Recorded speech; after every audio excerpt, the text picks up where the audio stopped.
কিছুমান ভিডিঅ' বহুত দিনলৈকে গেলেৰীতে থাকি যায় কাৰণ এডিট কৰিবলৈ এলাহ লাগে। সেইবাবে মোৰ এইটো ভিডিঅ' হ'ল বহুত দিনেই হ'ল। আপোনালোকে গম পাইছিলে চাগে এইটো ভিডিঅ' কেতিয়াৰ হয়। যেতিয়া মিটিং হৈছিলে তেতিয়াৰ হয়। মিটিঙৰ মই ফটো ভিডিঅ' কিছুমান আপলোড দিছিলোঁ, কিন্তু মই ব্লগ এটা দিয়া নাছিলোঁ। আজি ভাবিলোঁ ইমান দিনৰ পৰা পৰিয়ে আছে যিহেতু, সেইবাবে দিয়ে দিওঁ বুলি কিনে এইপিনে আমি ঠাণ্ডা এটা লৈ কিনে ভাইটি, মই আৰু মহা যাবলৈ বুলিলে ওলালোঁ। তাৰপিছত আমি মেইন লোকেশ্যনত পাই বহিলোঁ। ইয়াতে মই ক্লিপ এটা লৈ থলোঁ। বহুত ক্লিপ লোৱা আছিলে, কিন্তু কিছুমানেই দিছোঁ। তাৰপিছত ইয়াতে বহিবলৈ দিব, চবকে খানা খুৱাব। সেইবাবে টেবুলখিনি লগাই আছে আৰু মানুহ চাইছে, বহুতেই মানুহ হৈছিলে। এইপিনে খাবলৈ দিলে। ইয়াতে চব মানুহবোৰ বহিছে আৰু এইপিনে আমাৰ দাদা আছে, মহা আছে, ভাইটি আছে। আমিও ইয়াতে বহি লৈছোঁ খাবলৈ কাৰণে।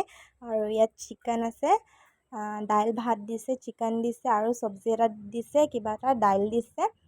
ইয়াতে চবে খাই আছে দেখিছে। আৰু এইটো হ'ল আমাৰ ভাইটি, এইটো হ'ল আমাৰ দাদা, এইটো হ'ল আমাৰ মহা। আৰু এইটো চব চিকেনকেইটা পিচকেইটা বহুত ডাঙৰ ডাঙৰ আছিলে দেই। আৰু ইয়াত পকৰা এটা দিছিলে। এই ভাইটি দেখাইছে। আজিলৈ আহিছোঁ, বাই বাই।